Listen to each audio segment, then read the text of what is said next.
Assalomu alaykum azizlar. Sizlar bilan yana g'oyibona uchrashganimdan mana xursandman.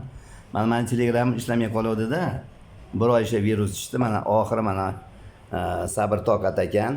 Ochildi. Telegram mana ishlab ketdi. Mana hozir reportajimizni ham boshlayapmiz. Birinchi bo'lib boshlayapmizki, yaxshilikdan-da. Yaxshilikdan. Mana bular hozir Andijondan kelishdi bu mehmonlarimiz Avazbek, Izzatullo. Bo'stonliqdan. Bo'stonliq degan joy ekan. Bo'ston. Bo'zdan. O'sha agar xabaringiz bo'lsa kerak, o'sha bular biz marafon qilib borganimizda biz Andijondan biz Nexia'da kelganmiz. Bular o'sha Bo'z tomondan velosipedda kelishgan. Yo'lda keyin velosiped o'sha kamera nima bo'lib, keyin bu bolalar uchrab qolishgan. Shular oxiri shu Marlonga chidamasdan tashlab ketishdi.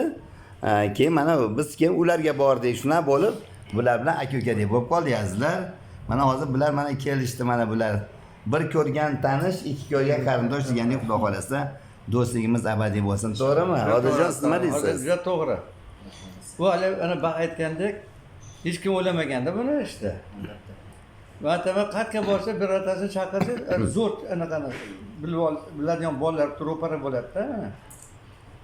Qoyil qoldikda, ben hayotda bizga nima namuna bo'ldi endi. Masalan, o'zimiz ham birortasini ko'rib qolsak, shuni qilish kerak ekan, bo'lmasa 7 yoshli begona nima bo'ladi taksida so'raydi. To'g'risizda. Keyin nima bo'lyapti deb, hozir xas qilamiz-da. Men to'g'rilaymizlar, bir pas telefon ishni bitirib berdilar.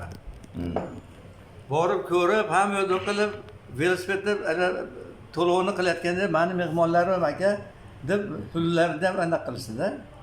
Katta olijanob. Hozir shunaqa vaqt bo'lib qoldiki, mana bitta odam yerda yumalab yotibdi. Uni ichib olib yerda alkash deb o'tib ketishadi. Yo, unday bo'lishi mumkin emas. Ko'p voqealarga guvoh bo'lganman. Uni boshi aylanganmi, boshqa nimami? Shunga ham yordamga kelishmaydi-da. Yordam kelishmaydi. Shuning uchun azizlar doimo hushyor bo'lishimiz kerak. To'g'ri. Mana sizlar ayniqsa hushyorlikni kim oshiribdi? Siz oshirdingizmi? Nima to'g'risi? Bularni telefonni olib qo'ygansizmi? Nomerini? Yo'q, hadga marta olijanob ish qilinadi aytib, tog' bilan nima dedi? Uchrashmaydi, odam bilan uchrashadi. Telefoningizni bering dedim-da. Bo'ldi shu. Ana o'sha telefonda olgani yaxshi bo'ldi. Agar misol uchun telefonda agar yozib olmaganda, bular yo'lda qolib ketishardi-da. Ha, mana sizlar darrov yetib keldilaring. Agar telefon qilmaganda shu bilan ketdi-yu deb U bas.